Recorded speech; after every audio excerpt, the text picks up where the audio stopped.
foreign reserves at the moment, what compose our foreign reserves? You have what they call, is it $5 billion worth of reserves, which is supposed to be called excess crude account. And then the second one is about 40 billion, which belongs to the central bank. The truth, of course, is that the process of accumulating either the excess crude account or the central bank account is, how would I say it, destructive, to use a polite word, to the successful management of the economy. It is destructive, either way of, accumulating. That's why I say, you think, oh, to have 45 billion, we should clap ourselves, or we have 60 billion, we should clap ourselves. And I'm saying that the process of consolidating the higher reserves is itself destructive to the economy, because first, the excess crude account, how is it consolidated? It is consolidated on the basis of funds which are received for the price for the sales of crude oil above the current, whatever the benchmark of each year's budget is. That is what is called the excess crude account. So anything, for example, if they say the benchmark is $75 per barrel, okay, and it's been selling for $100 and something dollars per barrel, everything above 75, they high-vote and put into what is called an excess crude account, not minding the fact that they have already built in deficit financing into each year's budget. So they borrow to plug the budget, and at the same time, they have an excess crude account. Why should you be borrowing when you are receiving surplus revenue, especially when you're borrowing at anything above 10%, sometimes as high as 15%, when you have money which you are not using? So the process of consolidating the excess crude account is itself, as I say in inverted commas, fraudulent. Because why? You should not be borrowing to cover a deficit when you have an existing surplus that is earning little or no money. The second aspect of consolidating the foreign exchange account, which is the central bank account, is also equally destructive. Because why? The greater the central bank, forex reserves, the greater is the liquidity in the system. Because each time, how does the central bank get its own money, its own dollars? Does it do any work? It doesn't. But each time we earn dollars from the sale of crude oil, central bank captures it and prints naira and puts in place of that. So the more naira central bank puts in the system, the greater is the reserves that central bank accumulates. So the higher the central bank reserves, the higher is the prospect of liquidity in the system. And the higher is the prospect of too much cash, too much naira in the system, the greater the possibility of government having to borrow money in order to remove the surplus excess liquidity from the system. And in the process of doing that, they pay the banks and even foreign investors. Yesterday I saw the scroll. But some people have said that this issue of excess liquidity is because our money is not doing the work it should be doing, which is in terms of manufacture. You're saying the same thing in reverse. Why is our money not doing what it should be doing? Because there is too much money in the system. There cannot be too much money in the system when we have... It's a contradiction. And this is a contradiction that has been with us for some time. You yourself, as a practitioner of the news sector, you are aware that almost on a bi-weekly basis, central bank does what it calls mop-up of excess liquidity. Excess liquidity means that surplus naira. I'm not the one saying this. I mean, you can contest it, but this is the truth. Mops up what they call excess liquidity. Excess liquidity means there's too much naira in the system.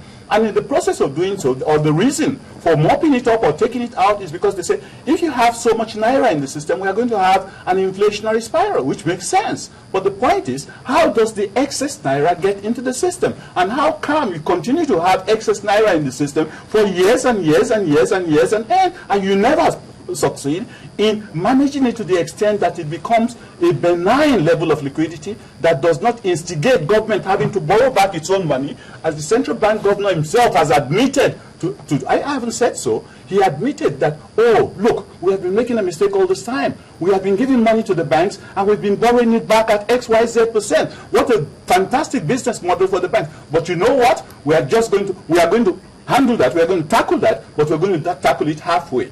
Only 50% of government deposits now must be recognized as part of liquidity for banks. In other words, I'm prepared to keep paying the banks money, for, interest of 13% for money I don't need, even though I know that what we are doing or what we have been doing in the process of mopping up excess liquidity is in itself a defective monetary policy that destroys the economy. That is why I said the excess crude account is defective in the process of accumulation.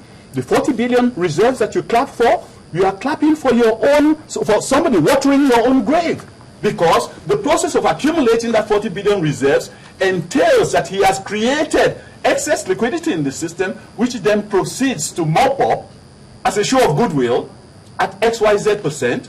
Meanwhile, the banks don't have money to give to the real sector, because the real sector says, look, it doesn't make sense to borrow. I'm a manufacturer myself. I know it doesn't make sense to borrow at 20-something% to manufacture.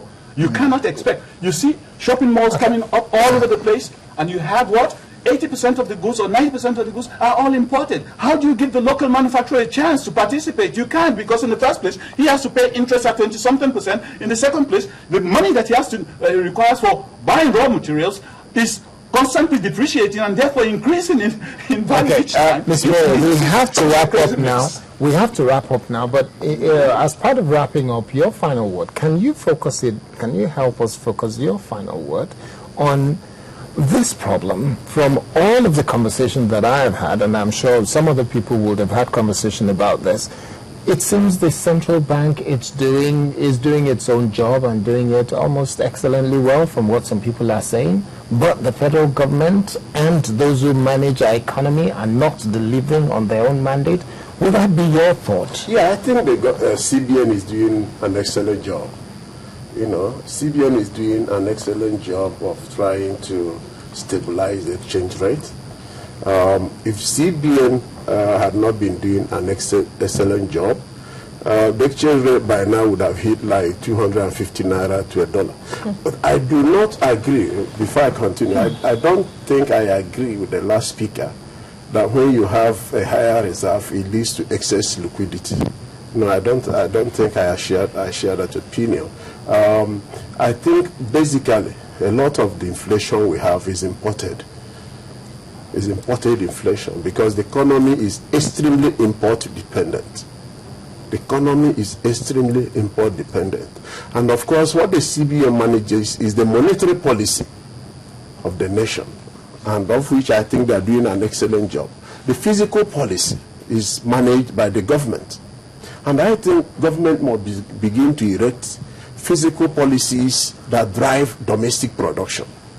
Once you have physical policies that drive domestic production, and you reduce the pressure on the exchange rate, you reduce the demand for the exchange rate, the naira will begin to appreciate, and it will become easier for people to expand local production. You said he's a manufacturer, but I can bet you if what he's producing, if he has foreign competitors in what he's producing, and of course you know that foreign manufacturers borrow at sometimes 2%, 3%.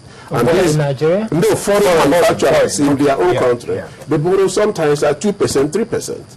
And in Nigeria, he's borrowing at 23%, 24%. Now, he cannot compete. So what happens is that the government, the CBN is doing an excellent job, no doubt. But the federal government must erect and enforce physical policies that will enable this economy be less import dependent. And the naira will begin to stabilize from there. And in fact, if you do that, we are going to have less need to always be drawing on our foreign exchange to support the naira in the auction market. And we will even have a higher foreign reserve if we are now less import dependent. Okay. But for now, I think the CBN is doing an excellent job. Okay, I would have loved to take final comments, but I'm being told that we don't have the luxury of the time. Time on this occasion is not our friend, because there is the issue of it's a vicious cycle where we're spending so much on buying dollars and spending so much on foreign currency and trying to save some money, and at the same time we're not investing our money in infrastructure development that will catalyze manufacturing and development and growth that is in the real sector. All of these issues are issues we're hoping that the CBN governor or one of his deputy governors will come here and discuss with us in due course. And also the minister of Finance and Coordinating Minister for the Economy. It will be good to have both of them here to discuss this issue of fiscal policy and monetary policy and the management of both, how they work together. I want to say thank you very much on this note.